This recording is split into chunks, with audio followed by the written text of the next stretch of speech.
The crystal walls of the dragon chamber shook as Shadowmaw threw his massive body against them once more. His scales that once shined like starlight now looked dull and cracked. Blood dripped from fresh wounds where he had clawed at himself in rage. The mighty void dragon that had been the pride of the imperial palace was now a broken creature that nobody could touch. Emperor Vexatai stood watching through the thick barrier that kept the dragon contained. His tall reptilian form remained, perfectly still, but his golden eyes showed deep pain. This was the 15th Tamer who had tried to calm Shadowmaw this month. The man was now running away screaming while holding his head. Psychic burns covered his face and hands where the dragon's mental attacks had hit him. "Your Majesty," Chancellor Mordek said quietly behind the Emperor, "perhaps it is time to consider ending the creature's suffering." Vextai's claws scraped against the viewing platform's metal railing. "No. Shadowmaw was bonded to my son. He is all I have left of Prince Velhai." The dragon let out another roar that shook dust from the ceiling. 6 months ago, during the Battle of the Crimson Nebula, enemy forces had attacked the prince's ship. Velhai died trying to protect the human colonies from invasion. Shadowmaw felt every moment of his bonded partner's death through their psychic link. The trauma had driven the dragon mad with grief and rage. "But, sir, he attacks everyone who comes near," Mordek pressed gently. "The Tamers say his mind is completely broken. Even Master Zileth of the Psionic Guild could not reach him." Vextai turned away from the sight of his suffering dragon. "Send word to the outer systems. Offer a greater reward. Someone must be able to help him." Far across the capital city in the lower residential districts, Kang Wu sat at his small kitchen table. His mechanical left arm clicked softly as he moved it to turn the page of a job listing screen. His 8-year-old son, Jinu, was doing homework nearby, his tongue sticking out in concentration as he worked on math problems. "Dad, this one is hard," Jinu said, pointing at his tablet. Wu looked over and smiled. "What do you think the answer might be?" 12? Close. Try adding these two numbers first, then subtract this one." While Jinu worked on his math, Wu continued reading job postings. Most required 2 good arms or skills he did not have. His military pension was small and barely covered their tiny apartment and food. He needed work soon, or they would have to move somewhere even cheaper. A new posting caught his eye. "Dragon attendant position available. Imperial Palace." The pay was listed as generous, and it said no experience was required. Wu frowned. He knew nothing about dragons or palace work, but the money would solve all their problems. "Dad, I got it." 15, Jinu said happily. "Very good. You're getting better at these." Wu saved the job posting to apply later. He had been a sergeant in the Human Colonial Defense Force before losing his arm. The same battle that killed Prince Velhai had nearly killed Wu too. His ship was one of the few that escaped when the enemy overwhelmed their defenses. Many good soldiers died that day, including several friends from his unit. The nightmares still came most nights. Wu would wake up screaming about explosions and burning ships. Jinu had learned to crawl into bed with his father during the worst episodes. The boy never complained or seemed scared. He just held Wu's good hand until the shaking stopped. "Can we have noodles for dinner?" Jinu asked. "Sure. The cheap kind or the expensive kind?" "The expensive kind, with the little vegetable packets." Wu laughed. "Expensive kind it is." As he cooked dinner with his one good hand, Wu thought about the palace job. Dragons were supposed to be dangerous creatures that could read minds and breathe fire. He had heard stories about the Emperor's dragon, but never paid much attention. Now he was considering trying to work with one. The mechanical arm was not as good as his real one had been, but it was strong and reliable. Some employers did not want to hire someone with visible disabilities, though. They thought it made him weak or unreliable. Wu knew he could work as hard as anyone if given the chance. After dinner, he helped Jinu with the rest of his homework and got him ready for bed. The boy's room was tiny, but Wu had painted the walls with stars and planets to make it feel bigger. Jinu loved space stories and dreamed of becoming a pilot someday. "Dad, will you tell me about the war?" Jinu asked as Wu tucked him in. "You know I don't like talking about that." "Please, just a little bit." Wu sat on the edge of the small bed. "What do you want to know?" "Were you scared?" "Yes, I was scared most of the time. Being scared doesn't make you weak, though. It means you understand that something is dangerous." "Is that why you have bad dreams?" Wu touched his son's hair gently. "Sometimes when people see very scary or sad things, their minds have trouble forgetting about them. The dreams are my mind trying to make sense of what happened." "Do you think the Emperor has bad dreams too, since his son died?" The question surprised Wu. He had not thought about the Emperor as a father who lost his child. In his mind, the ruler was just a distant figure who lived in luxury while regular people struggled. But losing a child would hurt any parent the same way. "Yes, I think he probably does," Wu said softly. "Maybe that's why his dragon is so angry. Maybe the dragon has bad dreams too." Jinu yawned and closed his eyes. Within minutes he was sleeping, peacefully. Wu sat there for a while longer, thinking about what his son had said. The boy had a way of seeing things that adults missed. Maybe the dragon was not just angry, but hurt and scared, like Wu was after the battle. That night, Wu filled out the application for the dragon attendant position. He did not mention his disability or his nightmares. He wrote about his military service and his experience taking care of injured soldiers. He was honest about having no dragon experience, but emphasized his patience and willingness to learn. Before sending the application, he looked in on Jinu one more time. The boy was sleeping with his arms wrapped around a stuffed spaceship. Everything Wu did was for this child. If working with a dangerous dragon could give Jinu a better life, then that was what Wu would do. He submitted the application and went to bed, hoping tomorrow might bring better news than today had. 3 days later, Wu received a message asking him to come to the Imperial Palace for testing. He arranged for his neighbor, Mrs. Kim, to watch Jinu after school and took the transport to the Palace District. The buildings here were tall and made of white stone that gleamed in the sunlight. Everything looked expensive and clean, very different from his neighborhood. The palace hiring center was crowded with beings from across the galaxy. Wu saw tall blue-skinned Arcturians with their large eyes that could see into other dimensions. There were small gray Zephyrians who could speak directly into minds without using words. Several massive Korath warriors stood near one wall, their thick skin covered in natural armor plates. Everyone seemed to have special abilities that made them perfect for working with dangerous creatures. Wu felt out of place with his simple, human appearance and mechanical arm.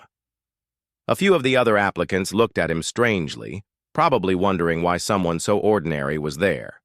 He found a seat in the back and waited for his name to be called. The hiring officer was a Veltran, named Siktar, who had purple skin and 4 arms. He looked bored as he called names from his list. When each applicant went forward, Siktar would scan them with a device and make notes on his tablet. "Next, the psionic master Yalhan of the Theta Collective," Siktar announced. A tall being with a large head and glowing eyes stepped forward. This was clearly someone important, because other applicants moved respectfully out of his way.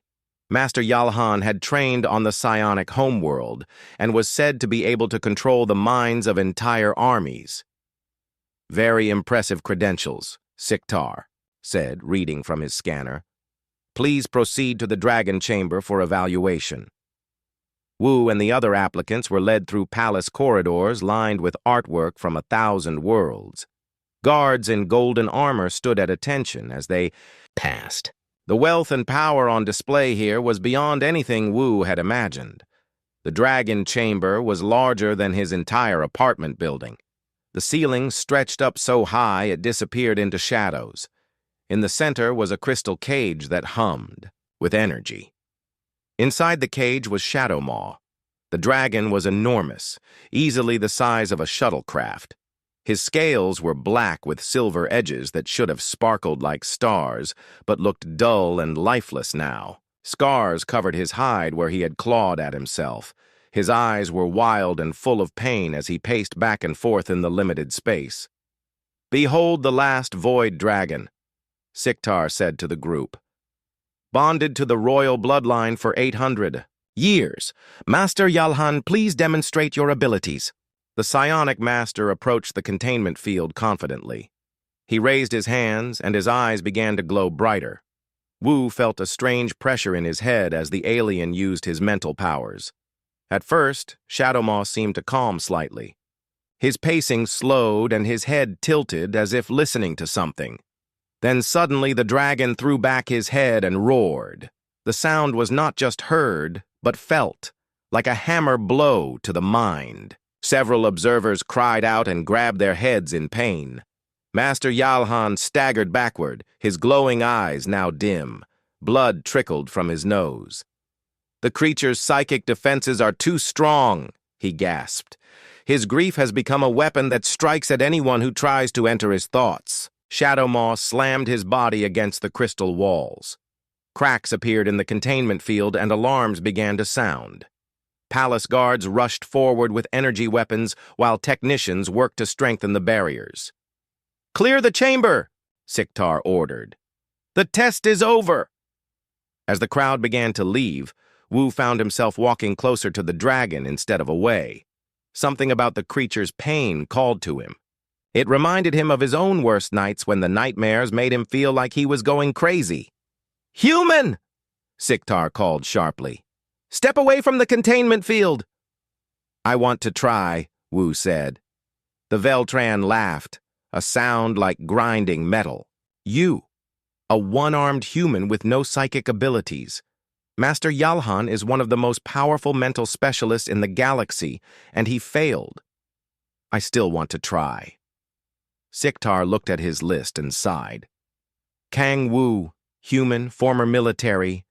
Very, well, but this will be brief. Guards, be ready to drag him away when the dragon attacks his mind.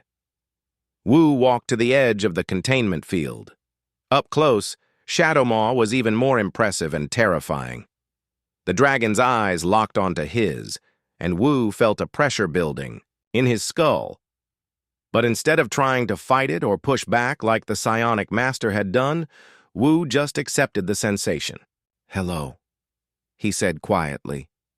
"My name is Wu. I know you're angry and hurt. I've been angry and hurt too." The dragon continued to stare at him, but the pressure in Wu's head did not increase. "I lost friends in the same battle where your prince died," Wu continued. "Good people who didn't deserve what happened to them. For months afterward, I would wake up screaming. Sometimes I still do." Shadowmaw moved closer to the containment barrier. His massive head was now only a few feet from where Wu stood. "I have a son named Genu," Wu said. "He's 8 years old and smarter than me most of the time.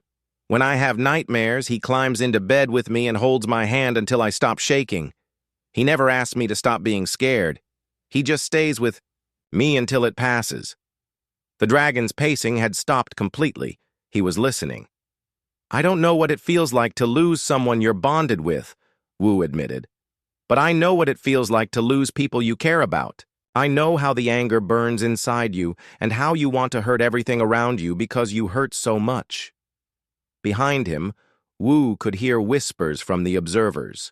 He had been talking for longer than most applicants had lasted. "My son asked me if you have bad dreams like I do," Wu said. "I think maybe you do. I think maybe that's why you're so angry all the time. The dreams make everything feel dangerous even when it's not." Shadowmaw lowered his great head until it was level with Wu's face. The dragon's eyes were no longer wild. They looked tired and sad. "I can't take away your pain," Wu said softly. "Nobody can do that. But maybe I can sit with you like my son sits with me. Maybe that would help a little." For several more minutes, man and dragon looked at each other through the energy barrier. Then Wu stepped back. "Thank you for listening," he said to Shadow Maw. "I'll come back tomorrow if they let me." He turned and walked past the stunned observers, toward the exit. Siktar checked his timer and his 4 eyes went wide. 1 hour and 7 minutes, the Veltron said in disbelief. He lasted longer than anyone else.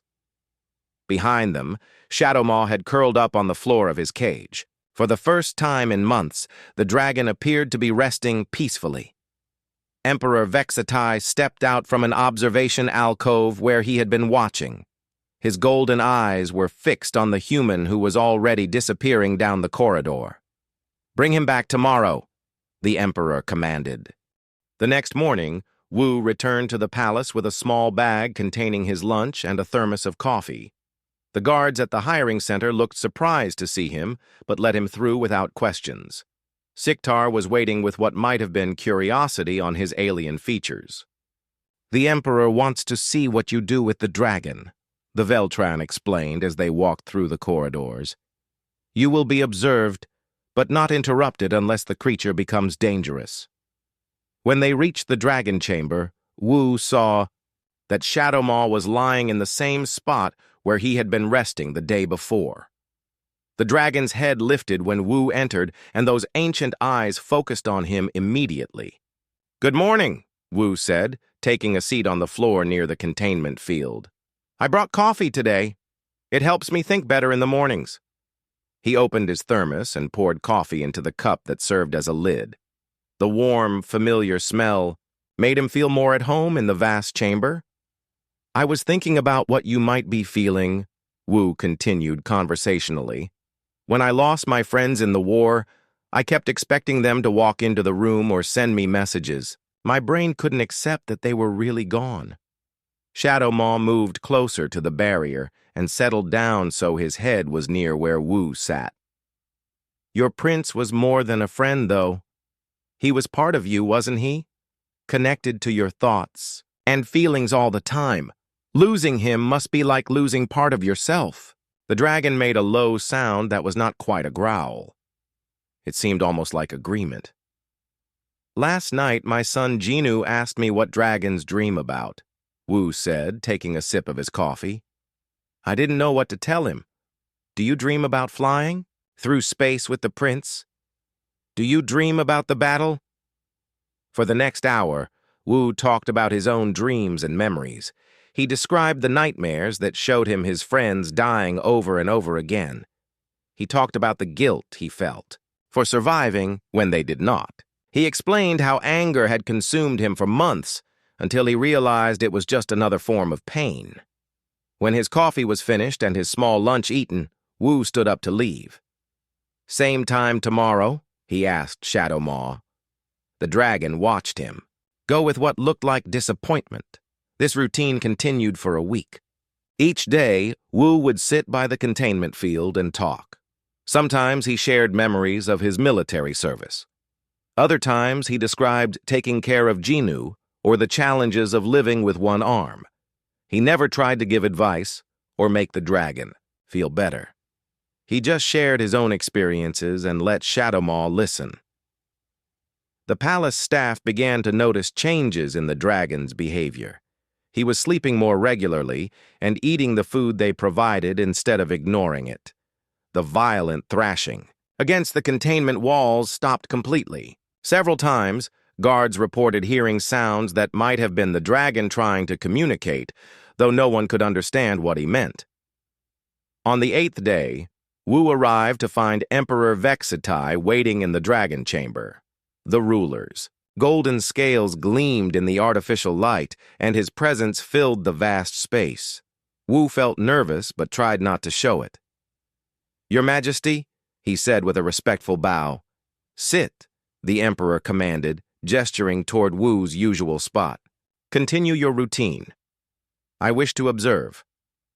Wu sat down and opened his thermos as always. Shadow Maw came to the barrier immediately, settling into his customary position. "This is Emperor Vextai," Wu said to the dragon. "He's your prince's father. He misses his son just like you do." The Emperor's eyes widened slightly, but he said nothing. I was thinking about fathers and children, Wu continued. How we worry about them and want to protect them even when they're grown up. The prince must have been very brave to fight in that battle. His father probably wanted him to stay safe but knew he had to let him make his own choices. Vexitai's claws scraped against the stone floor, but his voice remained steady. Prince Velhai insisted on leading the defense of the human colonies personally. I tried to forbid it. My son wants to be a pilot, Wu said. The idea terrifies me because I know how dangerous space can be. But I also know that keeping him locked away won't make him happy. Sometimes protecting someone means letting them face danger. The prince said the same thing to me, the emperor admitted quietly. For the first time, Shadowmaw turned his attention to Vextai. The dragon made a soft sound deep in his throat. The emperor stepped closer to the containment field. I know you blame me for his death, Vextai said to Shadowmaw. I blame myself as well. If I had ordered him to stay here, he would still be alive. The dragon's response was immediate and startling. He pressed against the energy barrier and made a series of sounds that seemed almost like speech. His tail lashed once, but not in anger. It seemed more like emphasis. I think he's trying to tell you something, Wu said. What? I don't know. But look at how he's acting. He's not angry with you. He's trying to communicate. The emperor studied his dragon's behavior carefully. Shadowmaw, do you understand that Velhai chose to fight? That it was his decision? The dragon nodded his great head deliberately. Then he made the soft sound again and touched the barrier with one claw. He's saying the prince's name? Vextai realized with wonder. That sound he makes, it's how he used to call for Velhai. Wu felt a strange tension in the air, like the moment before a thunderstorm. The containment field flickered slightly. Your Majesty, I think the dragon wants you closer, Wu said carefully. The barriers are for safety. His psychic attacks, what if they weren't attacks? What if he was just trying to share his pain with someone who would understand? The emperor considered this for a long moment. Then he placed his scaled hand against the energy barrier. Shadowmaw immediately pressed his claw against the same spot from the other side. The effect was immediate. Vexitai gasped and staggered but did not pull away. Tears began to flow from his golden eyes. I can feel it, he whispered. His grief, his love for my son, his fear that Velhai died alone. He didn't die alone, Wu said firmly. The dragon was with him through their bond. The prince felt that love even at the end. Both dragon and emperor remained connected through the barrier for several minutes. When they finally separated, both seemed calmer than they had been in months. Thank you, Vextai said to Wu, for helping us understand each other's pain. Pain. Shared is pain lessened, Wu replied. My son taught me that. The emperor looked at Shadowmaw with new understanding. Tomorrow, we will try lowering the containment field. I think it is time. The next day, Wu arrived at the palace to find the dragon chamber filled with activity. Medical technicians were setting up equipment while guards positioned themselves around the room. Emperor Vextai stood near the control panel that managed the containment field, his expression tense but determined. Are you certain about this? Chancellor Mordek asked nervously. If the dragon attacks, he won't attack, Vextai said firmly. Not anymore. Wu approached his usual spot and sat down. Shadowmaw was already waiting, his massive form pressed against the energy barrier. The dragon's eyes held intelligence, and awareness that had been missing during his months of madness. Hello, friend, Wu said softly. Today might be different. Are you ready? The dragon made the soft sound that meant the prince's name. It seemed like an answer. Emperor Vexatai looked at Wu and nodded. Lower the field! The energy barrier flickered and disappeared. For the first time in 6 months, nothing stood between Shadowmaw and the outside world. The dragon could have rushed forward and destroyed everything in the chamber. Instead, He remained perfectly still, waiting. Wu stood up slowly and took a step forward. Then another. The guards tensed and raised their weapons, but the Emperor held up a hand to stop them. "Easy," Wu murmured, not sure if he was talking to the dragon or himself. "We're going to take this slow."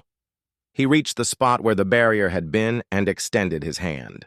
Shadow Maw lowered his enormous head until his snout was inches from Wu's palm. The dragon's breath was warm and smelled like starlight and distant worlds. "You're bigger than I thought," Wu said with a nervous smile. "And more beautiful." Up close, he could see the extent of Shadow Maw's injuries. Deep scratches covered the dragon's neck and shoulders where he had clawed at himself, in grief. Some of the wounds looked infected despite the efforts of the palace healers. "Those look painful," Wu observed. "May I take a closer look?" The dragon tilted his head to give Wu a better view of the worst injuries. The wounds were deep and angry, red around the edges. Wu had seen similar infections in soldiers who picked at their injuries when they couldn't sleep. "I think the problem is that your scales are different from normal skin," Wu said thoughtfully. "The medicine they've been using probably can't penetrate properly." He turned to the medical technicians. "Do you have any basic antiseptic and clean bandages?" The head technician, a blue-skinned Arcturian, looked confused. "Sir, we have been using the most advanced healing compounds available. Surely primitive human medicine cannot—" "Humor me," Wu interrupted. While the technician gathered supplies, Wu continued examining Shadow Maw. The dragon allowed him to touch the injured areas, trusting him completely. When the basic first aid kit arrived, Wu cleaned his hands and mechanical arm thoroughly. "This might sting a little," he warned Shadow Maw. Working with the patience he had learned from treating wounded soldiers, Wu cleaned each infected scratch carefully. The antiseptic foam bubbled when it contacted the infected tissue, drawing out poison that the advanced alien medicines had missed. "Your scales create little pockets where bacteria can hide," Wu explained as he worked. "The fancy medicines are too thick to get down into those spaces. Sometimes the simple approach works better." Shadow Maw held perfectly still during the treatment, occasionally making small sounds of discomfort but never pulling away. As Wu cleaned the wounds, he talked constantly to keep the dragon calm. "When I first hurt my arm, the doctors wanted to try all kinds of new treatments," Wu said. "But what helped the most was basic physical therapy. Moving the muscles and joints every day, even when it hurt. Sometimes healing isn't about advanced technology. It's about patience and consistency." After cleaning the wounds, Wu applied simple bandages that would let air reach the injuries while keeping them protected. It was work he could have done in a field hospital with basic supplies. "There," he said, stepping back to admire his work. "That should start healing properly now." Emperor Vextai had been watching the entire process with fascination. "In 6 months, our best healers could not help those wounds. You accomplished more in 1 hour with supplies that cost less than their daily salary." "Sometimes we make problems more complicated than they need to be," Wu replied. "I learned that from taking care of my son. When Jinu gets hurt, he doesn't want fancy medicine. He wants someone to clean the scrape, put on a bandage, and tell him he's going to be okay." The dragon made a contented rumbling sound and settled down on the floor of his chamber. For the first time since Prince Velhai's death, Shadow Maw looked peaceful. Over the following days, Wu continued to care for the dragon's injuries. He changed bandages, cleaned wounds, and monitored the healing process. The infections cleared up quickly once they were treated properly. More importantly, Shadow Maw's emotional state continued to improve. The dragon began to show interest in his surroundings again. He would watch the palace staff with curiosity instead of hostility. When children from the servant families occasionally passed by the chamber, Shadow Maw would make gentle sounds to get their attention. Word of Wu's success spread throughout the palace and beyond. Diplomats from other worlds came to observe the human who had tamed the impossible dragon. Scientists wanted to study his methods. Military leaders asked about his background. Wu found all the attention uncomfortable. He was just doing what seemed natural to him. The dragon was hurt and needed help. It wasn't complicated. "You have given the Empire something precious," Emperor Vextai told him during one of their daily meetings. "Hope. If Shadow Maw can heal from his trauma, perhaps others can as well." "Healing takes time," Wu said, "and it's never really finished. Some days are better than others. The important thing is not to give up." The Emperor nodded thoughtfully.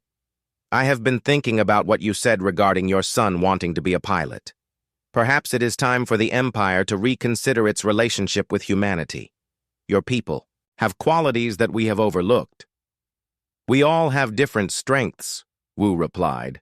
"Dragons are powerful and wise.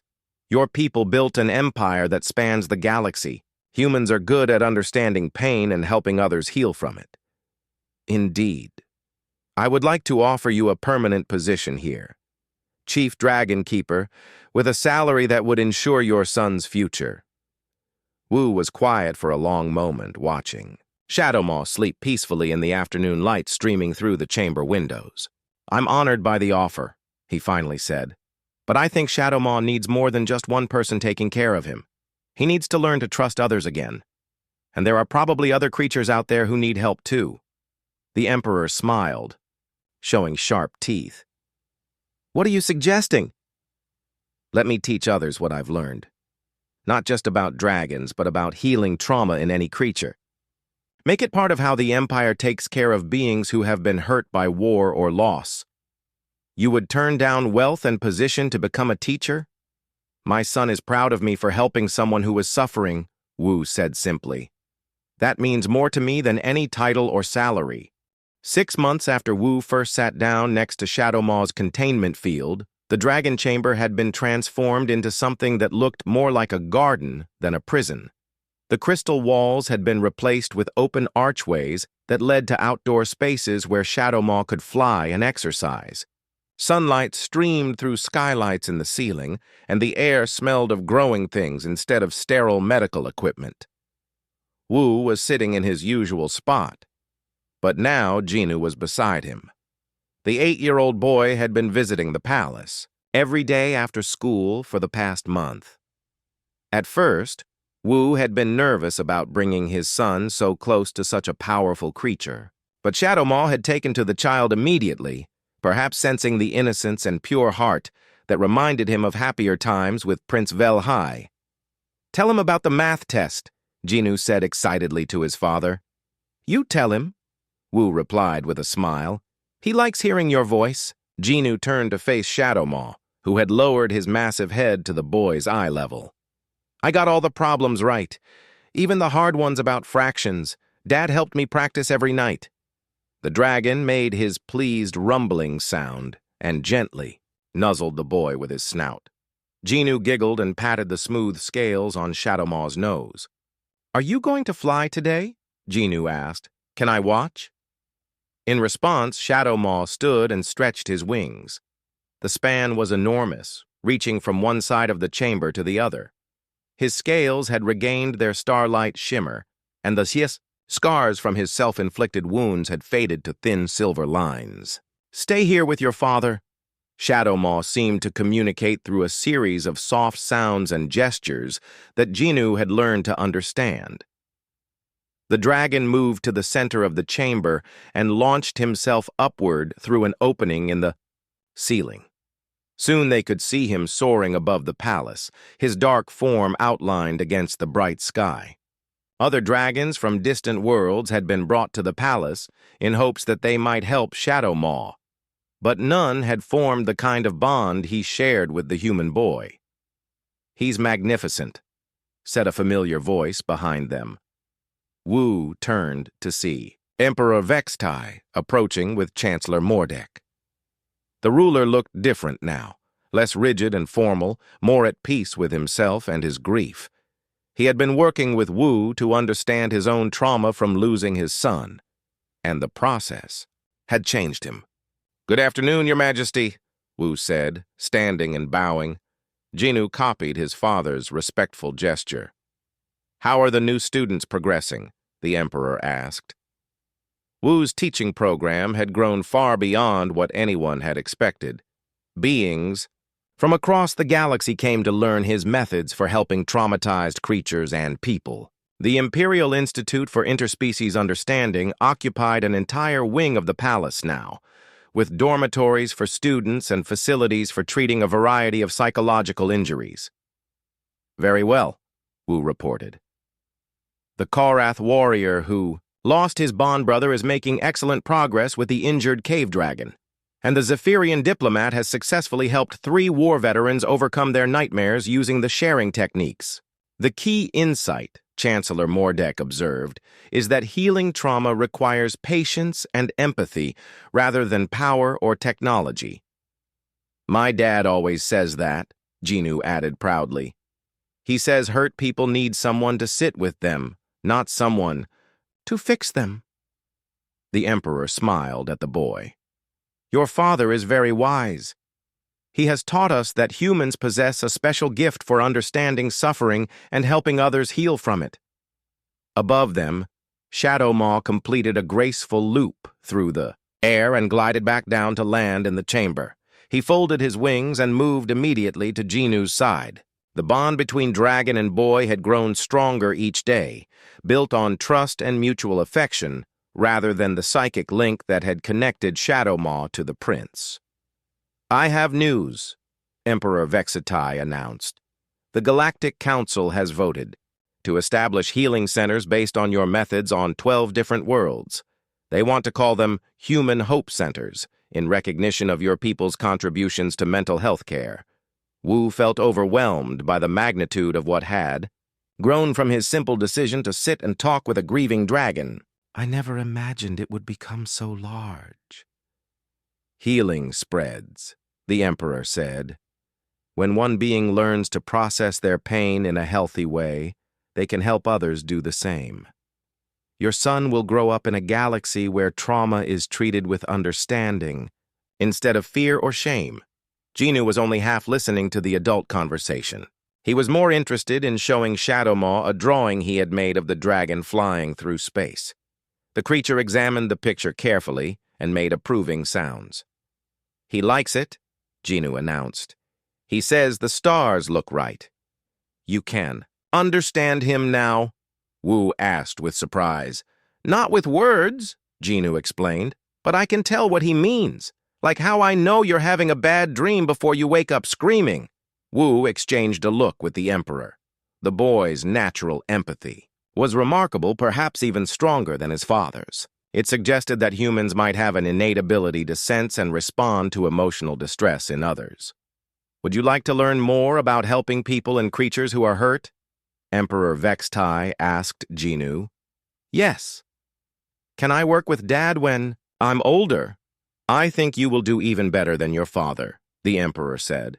You have his gift for understanding pain, plus the innocence to see solutions that adults might miss. As the afternoon went on, they were joined by some of Wu's students who had come to observe Shadow Maw's behavior. The dragon tolerated their presence, but it was clear that his deepest bond was with Jinu.